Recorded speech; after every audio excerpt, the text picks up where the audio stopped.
जहाँ का एक बंदा है, लोकल है, वो वार्ड नंबर 9 धोलिया में वो ओमिक्रॉन का केस जो है जहाँ आया हुआ उसको ट्रेस किया गया और उस बंदे को हमने ट्रेस करके और जो भी हमारे कोविड के रूल हैं उनको फॉलो करते हुए जो हमने ये वाला जो गली है उसको सीज कर दिया है और कंट्रैक्ट ट्रेसिंग जो है वो शुरू है। सैंपलिंग जो है 50+ जो है जहाँ के सैंपल लिए गए हैं। उसके बाद जैसे जैसे भी जो इनके जो कॉन्ट्रैक्ट में जो लोग आए हैं जहाँ पे, जैसे दुकानदार है जहाँ नियर जितने भी लोग हैं उनके साथ जहाँ जहाँ भी उसका कॉन्टैक्ट है वो सब की हम कॉन्टैक्ट ट्रेसिंग जो है वो सैंपलिंग जो है वो ले रहे हैं। तो आगे देखते हैं कि उनका अब रिजल्ट क्या आता है। जैसे जैसे उसका जो रिजल्ट आएगा उसके बाद जो भी रूल्स होंगे उसको हम फॉलो करेंगे।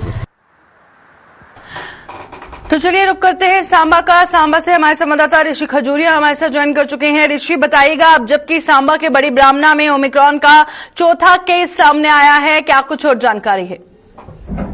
देखिए प्रियंका, आपको बताते चले कि सांबा जिला में पहले ओमिक्रॉन केस की पुष्टि जो वो हो चुकी है और इसकी पुष्टि हेल्थ डिपार्टमेंट सांबा ने कर दी है। आपको बता दें कि जिस तरह से कुछ दिन पहले जम्मू के तलाबतुल्लो इलाके में एक फैमिली से 2 पॉजिटिव केसेस जो वो ओमिक्रॉन के देखे गए और उसी के चलते उन्हीं का ये कॉन्टैक्ट जो है वो सामने आया है। आपको बता दें ये जो व्यक्ति बड़ी ब्राह्मणा के धोलिया इलाके का रहने वाला था, ये जो तलाबतुल्लो में उसी घर पर जो काम करता था एज ए सर्वेंट, और जब उस परिवार की सैंपलिंग ली गई थी तो उसी के दौरान इस व्यक्ति की भी सैंपलिंग वहां पर की गई थी। लेकिन बताया जा रहा है कि ये किसी को बिना बताए वहां से निकल गया और अपने घर बड़ी ब्राह्मणा के धोलिया इलाके में आ गया और वहां इसने अपने आप को घर में एक अलग कमरे में जो वो अपने आप को रख दिया। लेकिन कहीं ना कहीं जब इसकी रिपोर्ट सामने आती है और इसकी रिपोर्ट पॉजिटिव आने के बाद जिला प्रशासन सांबा में भी एक हड़कंप मच गया और हेल्थ डिपार्टमेंट सांबा ने इस व्यक्ति को ट्रेस करना शुरू किया और फाइनली कल देर रात को इस व्यक्ति को ट्रेस किया गया और इसे बड़ी ब्राह्मणा के धोलिया इलाके से शिफ्ट किया गया DRDO हॉस्पिटल में और अब इससे वहां पर जो वो शिफ्ट कर दिया गया है। लेकिन अगर पूरे धोलिया इलाके की बात करें तो यहाँ पूरा इलाका जो वो कॉर्डन कर दिया गया है।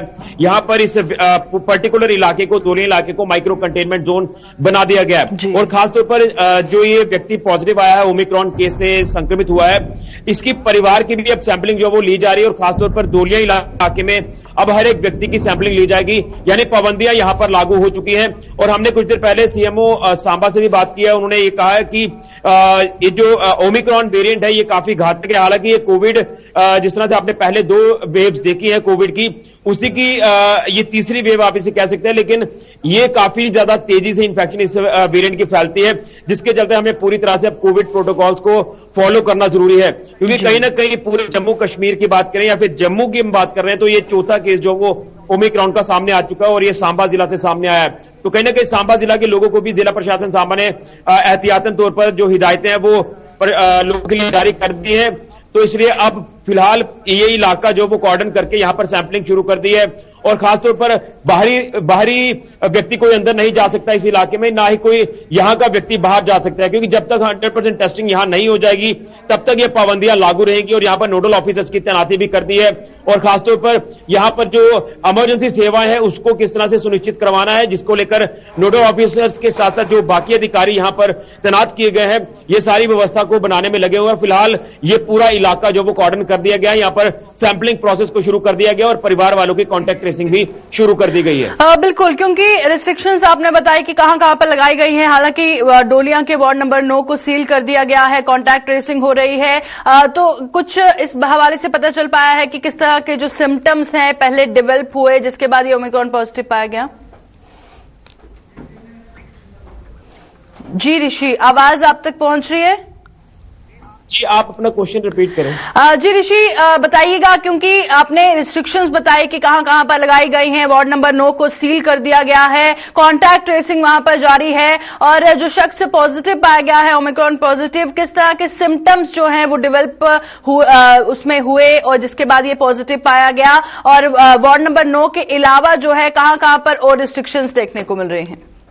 देखिए, फिलहाल जो वार्ड नंबर 9 है वहां पर ये रिस्ट्रिक्शंस जो है वो लागू की गई है, क्योंकि कोविड प्रोटोकॉल्स को देखते हुए प्रशासन ने ये एहतियातन स्टेप उठाया है। और जिस तरह से आपने सिम्टम्स की बात की है, सिम्टम्स इसके वही हैं जो कोविड के सिम्टम्स आमतौर पर देखे गए हैं, लेकिन इसकी जो इन्फेक्शन है वो तेजी से फैलती है। जो हमारी अभी कुछ देर पहले अधिकारियों से बात हुई है, तो ये वेरिएंट पहले कोविड के मुकाबले काफी घातक है, इसलिए बताया जा रहा है कि ये वही सिम्टम्स है, लेकिन इन्फेक्शन तेजी से फैलती है। उसके चलते ही ये जो व्यक्ति तालाब तिल्लो में रहता था, उसी फैमिली में जिनके ऑलरेडी कुछ सदस्य जो है वो ओमिक्रॉन से पॉजिटिव हुए थे, तो अब उसी के चलते इस व्यक्ति की भी कॉन्टैक्ट ट्रेसिंग जब की गई, जब इसका टेस्ट लिया गया तो ये पॉजिटिव आता है, लेकिन बिना बताए ये वहां से निकलकर अपने घर आ जाता है। यही एक चिंता का विषय है कि किन किन लोगों से इसका मेल मिलाप हुआ है, लेकिन बताया जा रहा है कि इसने अपने आप को एक कमरे में बंद कर लिया, लेकिन जब ट्रेस हुआ तो ट्रेस करने के बाद इसे शिफ्ट किया गया डीआरडीओ हॉस्पिटल में। लेकिन हमें एहतियात काफी ज्यादा बरतनी होगी, क्योंकि कोविड के ये सिम्टम्स वही दिखाए जा रहे हैं, लेकिन इसकी इन्फेक्शन जो है वो काफी तेजी से फैल रही है। तो इसलिए हमें कोविड प्रोटोकॉल्स को फॉलो करना है। लेकिन एक प्रशासन के लिए भी चिंता का विषय बन चुका है कि पहला केस जो वो जिसकी पुष्टि अब सांबा जिला में हो चुकी है दोलिया इलाके में, तो दोलिया इलाके में जो रेस्ट्रिक्शंस हैं वो तो लागू की गई हैं, लेकिन इससे पहले भी अगर बात करें तो सांबा जिला के कई अलग अलग ऐसे इलाके हैं जिनको माइक्रो कंटेनमेंट जोन बनाना शुरू कर दिया है। यानी हम एक तरफ ये कह रहे हैं कि सांबा जिला में अगर वैक्सीनेशन को लेकर बात करें तो पहली और सेकंड डोज जो वो ऑलमोस्ट कंप्लीट हो चुकी है, 100% कंप्लीट हो चुकी है, लेकिन उसके बाद भी कोविड के केसेस सामने आ रहे हैं और पहली बार ये पहला केस जो वो ओमिक्रॉन का भी सामने आया है। तो अब हमें काफी ज्यादा एहतियात बरतने की जरूरत है। शुक्रिया ऋषि, तमाम जानकारी देने के लिए ग्राउंड से। और ऋषि खजूरिया हमारे संवाददाता सीधा सांबा से ज्वाइन किए हुए थे। सांबा के बाड़ी ब्राह्मणा में चौथे ओमिक्रॉन केस की पुष्टि हुई है। जिस तरह से पहले ही 3 मामले जम्मू से सामने आए थे, अब चौथा केस जो है वो सांबा के बाड़ी ब्राह्मणा से सामने आया है। और जिस तरह से ऋषि ने बताया कि जो सिम्टम्स है वो कोविड जैसे ही देखने को मिले हैं, हेल्थ एक्सपर्ट्स का कहना है कि बहुत तेजी से फैलता है, जिसके चलते एहतियात बरतने की जरूरत है।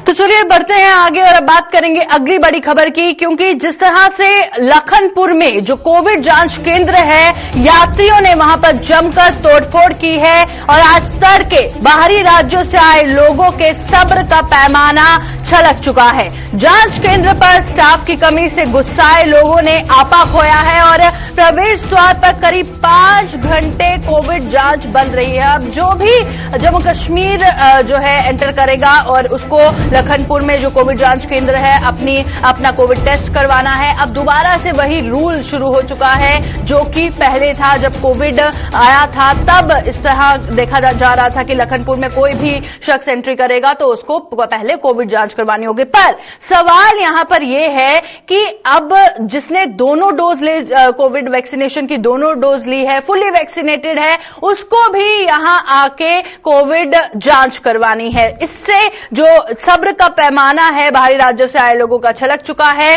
जिसके चलते लखनपुर के कोविड जांच केंद्र में यात्रियों ने जमकर तोड़फोड़ की है। सरबजीत सिंह हमारे साथ कठुआ से ज्वाइन कर चुके हैं, हमारे संवाददाता। सरबजीत, बताइएगा, जिस तरह से खबर सामने आ रही है कोविड जांच केंद्र को तोड़ा गया है, क्या कुछ और ताजा तफसीलात है?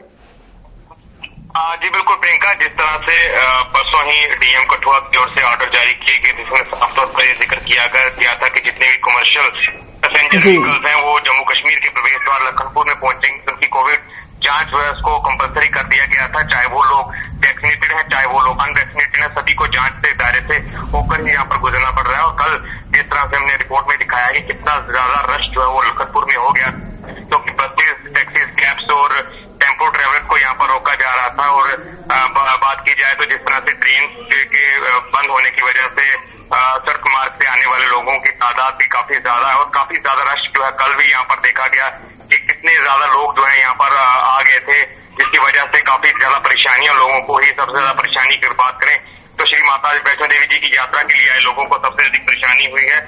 जिसके बाद ये भी देखा गया कि देर रात जहाँ पर लोगों के आने का सिलसिला लगातार जारी हो, काफी ज्यादा तादाद में लोग यहाँ पहुंचे थे। लोग जो है वो गुस्से में भी थे कि इतनी सर्दी में उन लोगों को यहाँ पर लाइनों में खड़ा कर दिया गया है, जिसके बाद उन लोगों ने हंगामा किया है और हंगामा करते हुए उन्होंने जो कोविड सैंपलिंग सेंटर है उसमें तोड़फोड़ की है। इसके अलावा यहाँ पर जो कर्मी जहाँ पर तैनात हैं स्वास्थ्य विभाग के, उनके साथ मारपीट की गई है। जिसके बाद ये बताया जा रहा है कि सुबह 4 बजे से लेकर 9:30 तक पूरी तरह से सैंपलिंग की प्रक्रिया यहाँ पर बंद रही है। जो भी लोग इस दौरान यहाँ पर पहुंचे हैं, जितनी भी बसेज और जितनी भी टैक्सीज यहाँ पहुंची हैं, इन्हें बिना जांच के ही जम्मू कश्मीर में एंटर करवाया गया। लगातार जिस तरह से लोग भी इस बात को लेकर रोष था कि अगर डबल डोज वैक्सीनेटेड है उसके बाद इस तरह की प्रक्रिया क्यों, तो रात को ये देखा कि लोगों का गुस्सा जो है वो पूरी तरह फूट गया और यहाँ पर उन्होंने कोविड सैंपलिंग सेंटर पर जमकर हंगामा किया है। बिल्कुल सरबजीत, क्योंकि अगर हालात देखें तो हालात देख के ये जरूर साफ हो जाता है कि अगर यही हालात रहे तो जम्मू कश्मीर का जो टूरिज्म है बहुत ज्यादा इफेक्ट उसको भी होगा, क्योंकि जो बाहर से आने वाले लोग हैं जम्मू कश्मीर आना चाहते होंगे और एंट्री पॉइंट पर ही अगर इस तरह के हालात होंगे तो बहुत बड़ा असर जो है जम्मू कश्मीर के टूरिज्म को पड़ेगा। बिल्कुल, निश्चित तौर पर इस तरह का अगर यूटी के प्रवेश द्वार में इस तरह के हालात होंगे तो आप खुद अंदाजा लगा सकते हैं कि लोगों के दिलों में क्या बीती होगी, उन लोगों के दिलों में जो जम्मू कश्मीर में घूमने के लिए आए हैं और उन लोगों के जो श्री माता देवी जी वैष्णो देवी जी की यात्रा के लिए यहाँ पर पहुंचे हुए हैं। इन लोगों का साफ तौर पर, जिस तरह सुबह भी इन लोगों से हमारी बात हुई, इनका साफ तौर पर ये कहना था कि हर जगह पर पूरे भारत में ये कहा गया है कि जो डबल डोज वैक्सीनेटेड हैं उन लोगों को हर जगह पर आने की अनुमति है। लोगों को प्रेरित किया जा रहा है कि आप लोग वैक्सीनेशन लगवाएं, लेकिन जम्मू कश्मीर में पहुंचकर ये पता चल रहा है कि अगर आप वैक्सीनेटेड हैं चाहे आप अनवैक्सीनेटेड हैं, आपको यहाँ पर लाइनों में लगना होगा। उनका ये भी कहना था कि जिस तरह से लंबी लंबी कतारें हैं, यहाँ पर हजूम है, अगर वो इसमें से कोई पॉजिटिव होगा तो वो सभी को इफेक्ट करेगा। काफी ज्यादा इन लोगों का ये भी डिमांड थी, अगर इस तरह के यूटी एडमिनिस्ट्रेशन के ऑर्डर हैं तो व्यवस्था उस हिसाब से होनी चाहिए कि जो टूरिस्ट लोग हैं उनके लिए अलग से काउंटर हो और जो माता वैष्णो देवी जी की यात्रा के लिए लोग आए हैं उनके लिए अलग से काउंटर हो, लेबरर्स के लिए अलग से काउंटर हो। काफी इन लोगों की डिमांड्स हैं और इन लोगों की परेशानी भी है कि अगर ये लोग वैक्सीनेटेड हैं तो इन लोगों को क्यों जांच के दायरे में रखा जा रहा है। आखिर ये प्रशासन का किस तरह का निर्णय है। इन लोगों ने प्रशासन के इस निर्णय के खिलाफ भी अपना कहा है कि इस तरह के इंतजाम जो है वो यूटी के प्रवेश द्वार पे नहीं होने चाहिए। इनका ये भी कहना था कि अगर ये लोग ऑनलाइन फॉर्म भरते हैं माता वैष्णो देवी जी की यात्रा के लिए तभी इन लोगों को बता देना चाहिए कि आपको टेस्ट जो है मैंडेटरी है, ताकि ये लोग पीछे से ही अपना आरटीपीसीआर जांच जो है वो नेगेटिव रिपोर्ट साथ में लेकर आए। बिल्कुल, आखिर में बताइएगा, क्योंकि लोगों का कितना गुस्सा है वो तो हमने देख लिया, जिस तरह से तोड़फोड़ हुई है कोविड जांच केंद्र में, पर वहीं दूसरी ओर पहले जब कोविड वैक्सीनेशन आया तो यही कहा गया कि आप फुली वैक्सीनेटेड हो जाइए, आपको कहीं पर रोका नहीं जाएगा, कहीं पर जो है रिस्ट्रिक्शंस का सामना नहीं करना पड़ेगा। उसी के चलते अब बाहरी राज्यों पे तो ऐसा नहीं देखने को मिल रहा है। अब यहां पे जो रूल लागू किया गया है उसके चलते ऑफिशियल्स का क्या कहना है? आपकी कुछ बातचीत हुई इनसे? जी बिल्कुल, लोगों का यही कहना था कि वो डबल डोज वैक्सीनेटेड हैं, उसके बावजूद में उनको लाइनों में लगना पड़ रहा है, क्योंकि लोगों को प्रेरित किया जा रहा था कि आप लोग वैक्सीनेशन करवाएं। और वैक्सीनेशन के बाद जिस तरह से कोविड की रिस्ट्रिक्शन, अगर लखनपुर की अगर बात करें तो जब से कोरोना का दौर चल रहा है तब से यहाँ पर रिस्ट्रिक्शंस हैं। लगभग 4 माह पहले ये रिस्ट्रिक्शन में थोड़ी रियायत जो है दी गई कि जितने भी डबल डोज वैक्सीनेटेड लोग हैं उनको यहाँ पर जम्मू कश्मीर में एंट्री जो है वो दी जा रही थी। उनको सिर्फ एक अपना कोविड सर्टिफिकेट, जो वैक्सीनेशन का सर्टिफिकेट है उसको यहाँ पर दिखाना होता, उसके बाद उनको एंट्री दी जाती थी। लेकिन प्रशासन का अभी साफ तौर पर ये कहना है कि ये जो जिस तरह से ओमिक्रॉन के केसेस जो है जम्मू में पाए गए हैं, और उसके अलावा अगर बात करें तो अंदेशा जताया जा रहा है कि कोरोना की तीसरी लहर है जो फेब मार्च में अपने पीक पर होगी, तो उसी को लेकर ये इंतजाम जो है, ये व्यवस्था जो है वो लखनपुर में तब्दील की गई है। और लगता है कि प्रशासन ने व्यवस्था तो तब्दील कर दी है लेकिन उस तरह के इंतजाम जो है वो अभी तक लखनपुर में नहीं कर पाए हैं। शुक्रिया सरबजीत, तमाम जानकारी ग्राउंड से फराहम करने के लिए। सरबजीत सिंह हमारे साथ कठुआ से ज्वाइन किए हुए थे और आपने देखा कि लोगों में जो जम्मू कश्मीर आ रहे लोग हैं उनमें कितना गुस्सा है, और उसी के चलते प्रशासन की तरफ से ये कहना है ओमिक्रॉन के बढ़ते केसेस को देखते हुए, कोविड के बढ़ते केसेस को देखते हुए इस तरह के रिस्ट्रिक्शंस जो है वो लगाई गई हैं। पर खबर हम आपको बता रहे थे कि किस तरह से बाहरी राज्यों से आए लोगों ने लखनपुर के कोविड जांच केंद्र में ये जमकर तोड़फोड़ की है।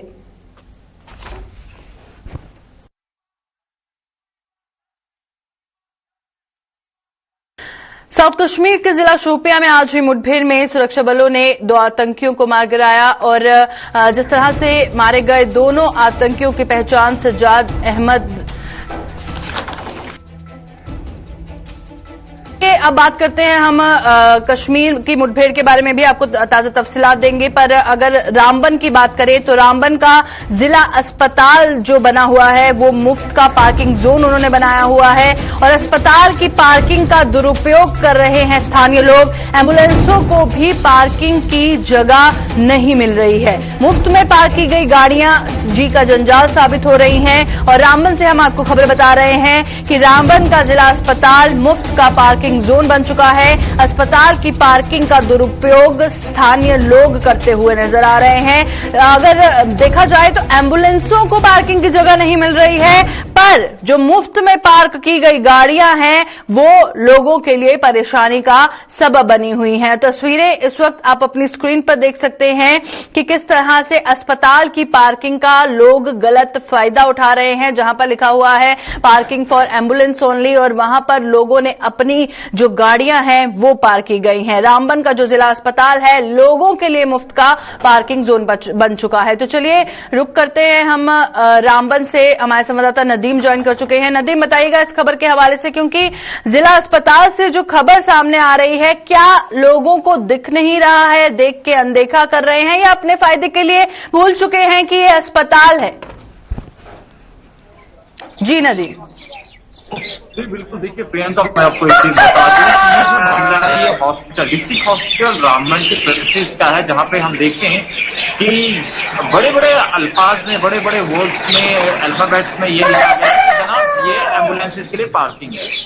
डिस्ट्रिक्ट हॉस्पिटल रामबन के जो अहाते के अंदर जाएंगे तो वहां पे बड़े बड़े अल्फाज में लिखा गया है कि जनाब ये हॉस्पिटल के लिए एम्बुलेंसेज पार्किंग है। लेकिन जब आप उस पार्किंग में जाएंगे तो शिकायत है कि जनाब यहाँ पे तो हमें एम्बुलेंस लगाने के लिए की जगह ही नहीं, एम्बुलेंस पार्क करने के लिए जगह नहीं है। हालांकि हॉस्पिटल रामबन की अगर बात करें तो एक्सीडेंट एरिया हाईवे का वो है जो रामबन में आता है। से लेकर हम रामपुर तक की बात करें तो वो तमाम लोग कहाँ पहुंचते हैं? District hospital Ramban. कहीं तरफ की इमरजेंसी से निपटना पड़ता है, एम्बुलेंस हॉस्पिटल में ले जाएं, वहां पे टर्न कैसे करना है, किसी पेशेंट को क्रिटिकल कंडीशन में आपने सीरियस कंडीशन में है। लेकिन बदकिस्मती की बात है वहां पर प्राइवेट व्हीकल ज्यादा होती है, एम्बुलेंस की जगह ही नहीं बचती। किसी भी कहा तो जनाब पार्किंग कहाँ है? हॉस्पिटल में जाके गाड़ी पार्क करके निकल जाते हैं। कहीं न कहीं एक तरफ हम यह कहें कि हॉस्पिटल एडमिनिस्ट्रेशन पर भी सवाल निशान उठते हैं, सिक्योरिटी जो वहां पे तैनात है उस पर भी सवाल निशान उठते हैं कि अगर कोई गाड़ी पेशेंट को छोड़ने वहां जाती है, भले ही वो किसी की प्राइवेट गाड़ी हो, लेकिन उससे हॉस्पिटल में पेशेंट ड्रॉप करने के बाद वापस बाहर आना चाहिए था। लेकिन बदकिस्मती की बात है कि उस गाड़ी को वहीं पे ड्रॉप कर दिया जाता है। और दूसरी बात मैं आपको एक चीज बता दूं कि कहीं न कहीं हमने इस चीज को भी देखा कि जो हॉस्पिटल का स्टाफ है उसकी गाड़ियां भी उन पार्किंग के कहीं न कहीं जो एम्बुलेंस पार्किंग है वहां पर हमें दिखती है। जब हमारी सबको लेकर medical superintendent district hospital Ramban से बात हुई तो उन्होंने कहा कि इस मामलों को ट्रैफिक पुलिस और डीसी रामबन की जो नॉलेज में लाया जाएगा और डिस्कस किया जाएगा कि इसका कोई हल निकाला जाए। लेकिन प्रियंका, मैं एक चीज आपको बता दूं कि आज से पहले भी हमने देखा डिस्ट्रिक्ट रामबन के अंदर कई तरह के सड़क हादसा पेश आए, लेकिन उस दौरान किस तरह की मुश्किलात रही होंगी ड्राइवर्स के सामने। कुल मिलाकर मैं आपको ये कहूं कि इस पर अगर ध्यान देना चाहता तो उन लोगों को देना चाहता जो यहाँ पे तमाम तरह का सिस्टम मैनेज कर रहे हैं, लेकिन ड्राइवर्स को आगे आकर ये बात कहनी पड़ी कि जनाब हमारी प्रॉब्लम है, हमारा इसका हल करना किया जाना चाहिए। तो कहीं ना कहीं मैं आपको एक चीज बता दूं, ये बात साफ तो नहीं की है ड्राइवर्स ने, लेकिन ये कहना गलत नहीं होगा कि कहीं ना कहीं पहले शायद जो कंसर्न डिपार्टमेंट के ऑफिसर्स हैं उनकी नॉलेज में ड्राइवर्स ने बात जरूर लाई होगी, लेकिन अगर वहां पर इस चीज को जो है न सुना गया, इस पर तवज्जो न दी गई, ध्यान न दिया गया, और यही वजह है कि आज लोगों ने कहा कि नहीं जनाब हमारे ऑफिसर्स तो हमारे मसले का हल नहीं कर सकते। इसलिए मीडिया के जरिए से इस मामले को हाईलाइट करें।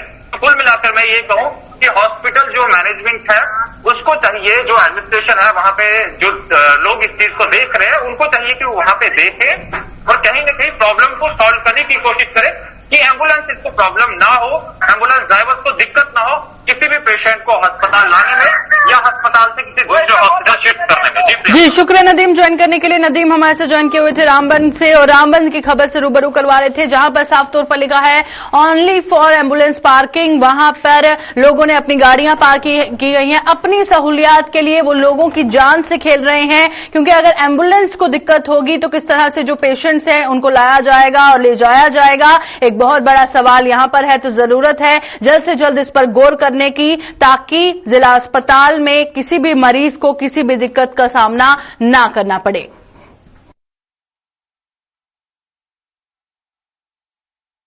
साउथ कश्मीर के जिला शोपियां में आज हुई मुठभेड़ में सुरक्षा बलों ने 2 आतंकियों को मार गिराया और मारे गए दोनों आतंकियों की पहचान सज्जाद अहमद निवासी शोपियां और बासित अहमद निवासी पुलवामा के रूप में की गई है, जिनके कब्जे से 2 AK-47 राइफल, 4 मैगजीन और 32 राउंड बरामद किए गए हैं। इन दोनों आतंकियों को मारने से पहले सुरक्षा बलों ने कई बार सरेंडर करने का मौका भी दिया, लेकिन दोनों ने गोलीबारी जारी रखी और अंत में सुरक्षा बलों ने इन्हें ढेर कर दिया।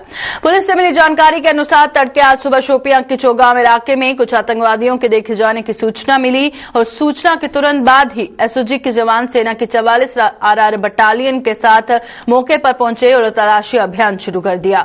वहीं इलाके में छिपे आतंकियों ने जब सुरक्षा बलों को अपने नजदीक आते देखा तो उन्होंने उन पर गोलियां बरसाना शुरू कर दिया। गोलीबारी का सहारा लेते हुए आतंकियों ने फरार होने की कोशिश भी की, परंतु सुरक्षा बलों ने पहले ही पूरे इलाके की घेराबंदी कर रखी थी। जवाबी कार्रवाई से पहले सुरक्षा बलों ने कई बार दोनों आतंकियों को हथियार डालने के लिए कहा, परंतु हर अपील पर उन्होंने गोलीबारी जारी रखी। सुरक्षा बलों ने आसपास रहने वाले लोगों की सुरक्षा को यकीनी बनाने के बाद बड़े हथियारों का इस्तेमाल करते हुए दोनों आतंकियों को वहीं ढेर कर दिया। आपको बता दें कि दक्षिण कश्मीर के ही जिला अनंतनाग और कुलगाम में एक साल में भाजपा के 5 कार्यकर्ताओं और एक पुलिस इंस्पेक्टर की हत्या में शामिल हिजबुल मुजाहिदीन के कुख्यात आतंकी शहजाद अहमद से को भी सुरक्षा बलों ने शुक्रवार को मुठभेड़ में मार गिराया था।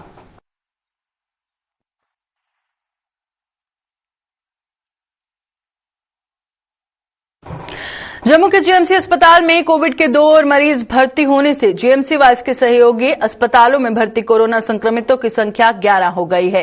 इनमें से 7 मरीज जीएमसी जबकि 4 मरीज डीआरडीओ अस्पताल में भर्ती हैं।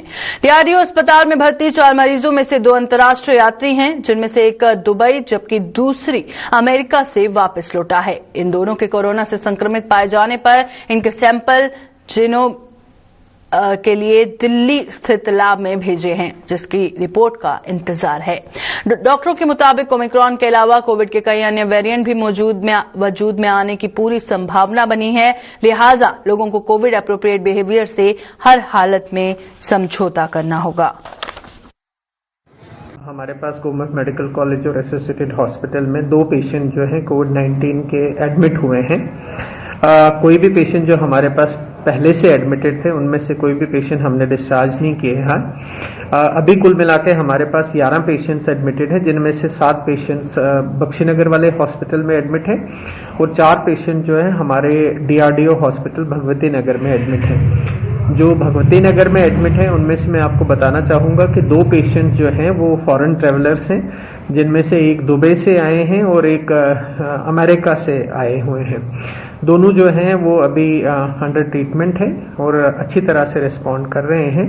उनकी आरटीपीसीआर टेस्टिंग जो है वो भेजी हुई है और उनका जीनोम सीक्वेंसिंग के लिए भी जो है कंसर्न अथॉरिटीज ने वो भेज दिया है।